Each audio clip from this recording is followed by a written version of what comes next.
And this is sort of the back end of work. I met a very interesting man, Huntington Kanyola. I met him completely by chance. Great man, great man. And he's Kenyan, but he lived in Uganda for a long time. Okay. He's the operation manager for the Imperial Group of Hotels. Okay, I'm glad you're Uganda. Oh yeah, Coming But man, he's a proper legend, and he's then started riders lounges in Uganda and Kenya And Rwanda. Rwanda, yeah. Yeah, they're not in Kigali. Kenya, yeah, Sorry, not Kenya. Sorry, yeah, in Kampala. Sorry, yeah, Uganda, Kampala, and Kampala and Kigali. yeah, and somewhere else. I think he had 3 outlets or 2 outlets in Uganda. And I met him here in Cape Town. He came on a Distal sponsored trip, and he was with my then brother-in-law or brother-in-law. And he introduced us, and we went out for a night out, and he's like, "Please take me to the nicest bar you can think of." Okay. The Bastille Bar at the 12A, the 12 Apostles at the waterfront. And all the time we were chatting, he was just looking around. Boring. He doesn't want to hang with us and stuff. So I'm like, "What's up?" And he's like, "No, I'm about to start a bar, and I want my bar to be the best bar in Africa." So I was taking some notes here. And he's like, and one thing I know is that in Uganda, everyone sells the same wine. So I'm start bringing my own wine in. Would you be able to help me? And I was like, "Yeah." I had no idea. But also, I had no idea whether they're taking seriously or not. And then he went, and then like 6 months later, he called me. He's like, "Hey, listen, I'm ready. My bar's on the way. Can you put together a container of wine?" Sure. No idea. No idea what to do. But I was like, "Sound really." That's actually how I got into logistics. Okay. And so the first consignment I ever sent. So put the wines together, send them off to Uganda. And then we did that for like 3 years. It was like my 13th check. Wow. Come on, it was not bad. So Okay. I'd send him wine. Then one day he's like, he called me out of the blue. He said, "This wine, this restaurant business is in Metroka. I've seen this wine thing is working. Like, people have such energy and demand for the wine, so I want to start distributing wine with my partner in this venture." And at the time I was still worried. I don't know. Maybe I think so. I don't know. But it was an opportunity. He said he wanted to do it in Kigali first, and then eventually to Kenya. And I mean, it's been Kenyan, and obviously the history I told you about the wine and stuff. So it's a great opportunity to get going. And so we agreed, and he signed up, and then Wineyard was born. Okay. And Wineyard. Wineyard.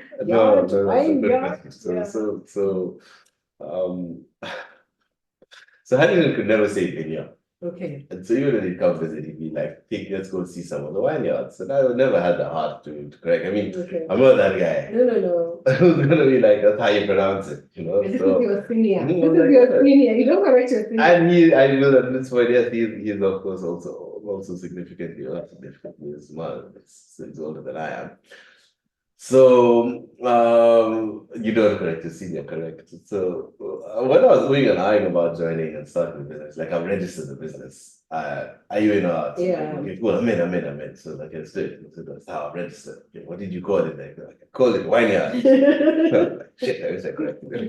But it's fine, because obviously vineyard is something that a lot of people have used. And I think it as a logistic. There's actually winelands. There's a winelands Voyager. There you go. Yeah, so like, yeah, so now it's brilliant because it's a distribution company or wine yard. It makes sense, it's a yard where you have wine, which is fun. All right, that was us. So we set out in Kigali. Unfortunately, the first year was during COVID. Okay. It was challenges. I mean, the blueprint for the business changed a little bit. And then eventually set up shop in Kenya 2022. It's been challenging. It's been cool, like and then you got the obviously with the help of some of the network staff here, we've got some exclusivity distribution contracts with some really cool South African brands, including Warwick. Okay. Oh yeah, for the win. Still selling Warwick. Do you want to mention the other brands? Yeah, sure. We represented? Yeah, thank you. Yeah. So we do Warwick, we do Neil Ellis. We do GFB by Journeys End. Journeys and GFB, okay. And we've started a new line with Journeys End, which they've done specifically for us. Okay, cool. Eagles Pass. The Kenyan medium was a sorry, was it Johnny? Yeah, yes, they were. And the joke is that I told them, literally, Johnny's end is like Musho Walami, like Yeah. the end of the road. And literally, they're at the end of They literally are at the end of the road. Yeah. So they took us up, they took us in a cool Jeep thing, Mhm. yeah, up Good to a times. good point Good and times I had came there. down, yeah, okay.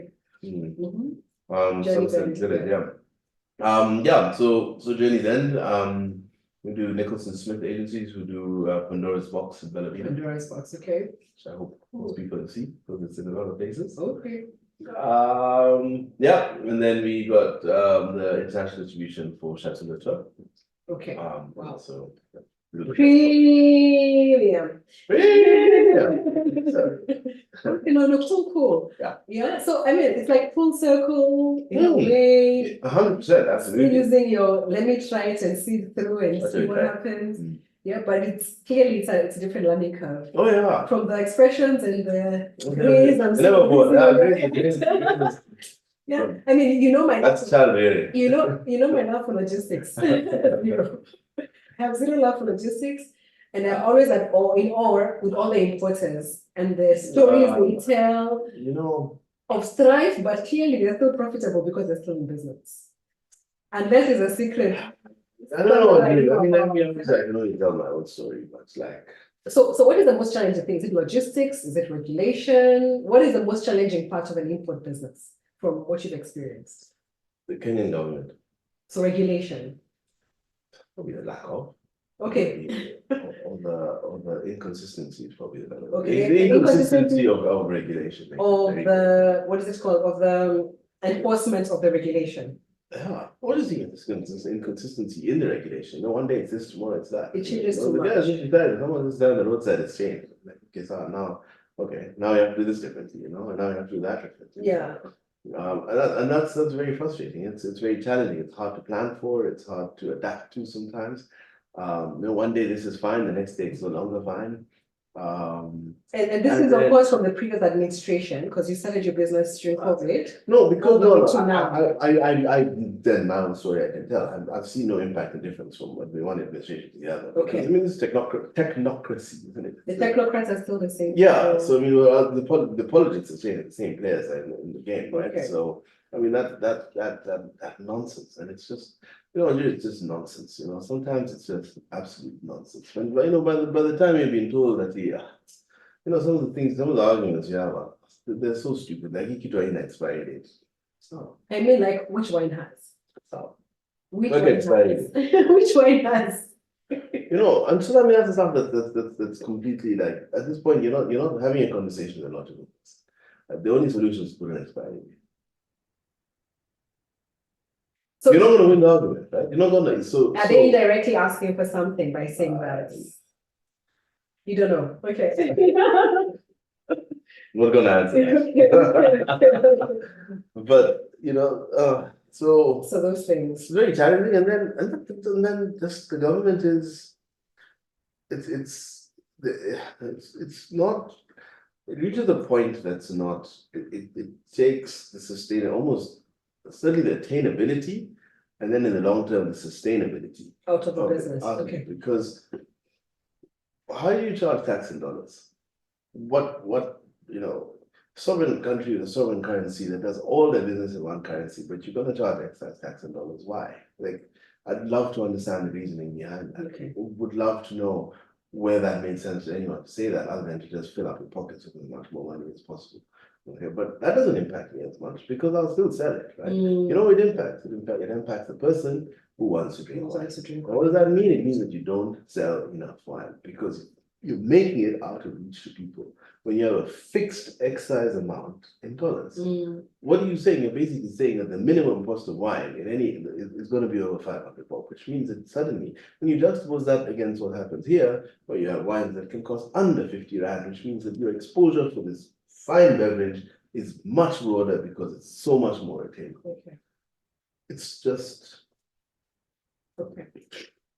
I can imagine someone like Huntington who's been in an alcohol-related business. And I know, again, regulation for an alcohol-related business that's selling and retailing is different from the importation. But then we hear of licensing, or, what are they called? The quote unquote inspections, random inspections that happen at different times that can cause your closure or non-closure, and all those other things. What value does a partnership bring? And of course, you're here remote, but he's your point man in the country. He's the man. He's the man. He's the man in the country, yeah. So what is the value of so what is the value of a partnership? Or would you have been able to do the same business by yourself if you didn't have Hannington in the picture? I know he brought the deal to you. Yeah. But perhaps you may have evaluated and said. Definitely. Okay. Not without him, no. Okay. But more than that, it's just. I'm sure you had asked a few people. No. Maybe, no? I didn't. No, I don't that. That was not on my head. We only know what we're wearing tomorrow. No. And that we're going to But no, man, he's okay. But more than that, like there's so much value in the relationships you make and people you have. And I've worked with a lot of people. He's the best business partner I've ever had. And I have learned so much from him. And I think just obviously being older and being more experienced, but his own story, you should actually have it in your podcast. I will. His own story is part 6 of this interview is gonna be an episode. his own story is an incredible story. Okay, no, definitely. I think he's a hell of a human being. He's done like bootstrapped his way up to some amazing things, and it's fun. Sometimes you do business traditionally, like not traditionally, but like I'm here, like send the man an email and they'll send a follow-up email and do the call, and this guys are not responding. And he's like, what are you doing? South Africa. Go and see that. Go to his office. Go to his office and sit. Go and sit there. And I'm like, that's that. He's like, we are in some incredible. We've got some incredible listings for the young company. Yeah. Ancole. Name a few. Yes. Some really incredible. Any country clubs? Yeah, loads. All of them, I think. All the. I think. Some with Tiger in them. Still not my. I'm not Okay. I definitely know you're in Ancole. Yeah. Probably Tiger Country Club. You're in supermarkets, no? Not in supermarkets. Okay. No. The Tamil group, the Sweden group. Okay. Big names. Yeah. We got you. It's over. We get the picture. And a lot of them, if we were small and we're young, we've moved through Kenya in the last 2 years over 40,000 bottles. So wow, 40,000 bottles in 3 years. 2. Wow. Yeah. Well, people. Average value. Maybe some people do that in a month. Average. So I don't know. Average value per bottle. Number. Check out the prices. Check out the prices. You will see. And make your own calculations on the high end or the low end. Okay. But that's like other people do. That's a container. That's a 10-foot container. No. 40,000? No. Not 10-foot container. 20-foot. Sorry, it's a 10 foot. 20-foot and 40-foot. Oh. You're not going to, okay, I'll tell you. No. I can tell you, so okay. So my bad. No, it's okay. So you either, you can ship you can ship on pallets. Yes. Which limits the amount of bottles you can fill, and you can ship unpalletized. 20-foot container, you can get about 13,000 bottles. Okay. Unpalletized, palletized, you get about 7,000 bottles. Okay. Palletized. In a 40-foot container, you can get about 13,000 bottles palletized in, but not too much more unpalletized because of the weight. Because it's whether 20-foot or 40-foot, there's a weight limit. Mr. Logistics, I like logistics one. Yeah. Okay. But that's how my body does, yeah. It's logistics. Yeah. Okay. Yeah. So you don't so that Matume does doing business in Africa. So yeah, I do the logistics part, yeah. Got you. I'm zooming into this class. I'm zooming into this class. See, Observer. Alumni. I'm sure they are. Anyway. I will travel here. I will be there in class physically. I will be serving water. I will sponsor something. Yeah, I will sponsor something. Anyway. Yeah, so interesting. So it's 40,000, yeah, it's about yeah. So Okay. we moved some decent volume. Okay, great. And I mean, top listings, like you said. Yeah, really. But like, and that's really not down to his way of doing business. Okay. Like, no, man, you can't. You have to email us Don't email people. Let's the go. hospitali is like, hapana, kazi yake ni kuongea na watu. That's his job. So Yeah. No. What do you mean in your office? Because you were young to as I told you before. So it's old school. It's the old school. And that's how it was done. It's like you have been hired as a food and beverage manager, not to sit in your office and read emails. Food and beverage. There's no food and beverage in the office. The food and beverages. You go Granger, so go outside there and see, and that's it. And I mean, hats off to him. So he's a cool guy. We'll have to do a follow-up, but yes, I will take your challenge and I'll interview him as well to get his experience. And I'm sure we'll be coming here after 2-3 years to hear a different kind of story of how you cracked Africa. I don't know. Maybe now, I guess, I don't know, there was other wines you had selected. Oh yeah, that's about this. That's about this, and then we'll get into the parting shots of what you see for the future. Okay. I know it's been a long. It has. I'm okay. I'm sorry for you. And for you as well. Who's that to listen? This is case study. In my head, I'm in Harvard right now. I'm in Harvard right now. Yeah. So tell us about this. That is just so. This is Porcelainberg. Porcelainberg is made in Swartland. It's a Syrah. It's one of South Africa's most highly regarded wines. It's got 100 points. 2018 vintage. Oh, 2018 vintage. Okay. That's current 21. Yeah. 21. They've all sort of been higher 90s and all of them. It's one of the real benchmarks. Okay. It's what does that mean? Is that a mountain? Okay, Berg is mountain, so porcelain is what? Okay. Sorry, I think it's a place. I don't know. Okay. Don't have to worry. It's the important things that we know in Porcelainberg.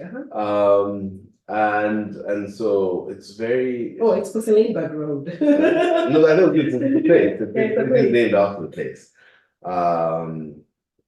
And it's very. The winery makes one wine. This is the only one that they make.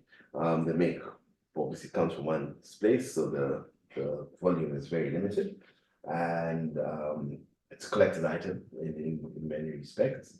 And if you are fortunate enough to be in the right circles and you can buy directly from them, then one thing they do is they will then engrave whatever the hell you want them to engrave on the label for you. So I just got my name put on it. Okay. So once you buy it once, then you get. How many bottles have your name on?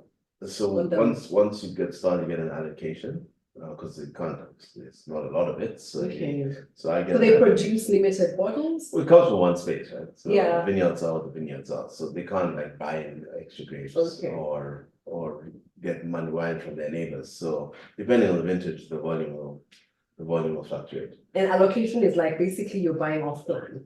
Pretty much, yeah. It's like an apartment that you're going to be speculating. And Premier, this is N Premier. It's pretty much up. Okay, cool. Well, kind of, yeah. I mean, I know very loosely. Yeah, because sorry, that was the wine geek in me. No, because an allocation means that can you say, well, this year no? Because you've been allocated. And you've been allocated at this price. You can't negate the offer. No, you can. I mean, if you're not going to take up your allocation, then you say so it'll be given to someone else. Okay. Then of course there's a waiting list of people wanting to get on and okay. If you're consistent with the allocation, so that's generally how you buy fine wine if you want to buy it at source. So super. There's like a pesacando every month, then then your allocation season comes and you take up as many take up the allocations as you can. As long as you can afford them. Is it under 1,000 rand? From the source, yeah. Under. Yeah, so then again, it's like you're going by apartment analogy from the secondary market. So like the 2018, which is one I want to have, was still buy like 900 rand a bottle. But now in the secondary market, because it got 100 points and it's quite scarce. Then now you could fetch how much more? I think going right now in the secondary market is about 3,000-4,000. Wow. Which I mean, from a short-term appreciation perspective, investment wise, it's pretty decent. Okay, yeah, but then that the money is of course going to an individual who was allocated, it's not going to an estate. Unfortunately. Yeah. That is the value chain of these things. We love it, we love it, we love it. It's the Okay. value chain. No, cool. That's an idea. Like buy an allocation. Come on, President Alusumwa. Get you.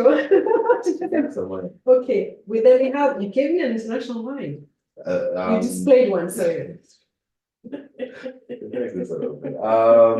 This is a Riesling. It's Dr. Lucen. It's one of the better known producers in Germany. In Germany. And our friend has a German connection.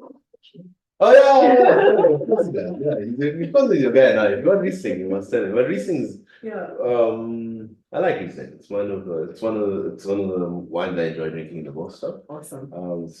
There's tremendous versatility in it, but also I feel like it's kind of timeless. Just you can get a sweeter one to drink on a colder time in colder seasons, a nice dry one in warmer times. But I think the spectrum of complexity that you can find in a Riesling is unparalleled in most wines. And this fairly was 2018, so you get good value for these. Okay. As far as international wines go, you can still get some pretty decent value in terms of bang for your buck and what they can do. So I try and keep it off as much as I can when it comes along. And I mean, in our textbooks and W sets, that's the label on. So it's like drinking from your textbook. Oh, okay. That's the example they give when they're talking about the different sugar levels in Riesling. Yeah. This one. This one. No, man, this one. Okay. Skin contact Semio. Right, this. So this is Trizan, who has some more wine in Kenya, actually. Oh, really? Nice. I don't know if they still do, but my good friend is doing some of it for a while.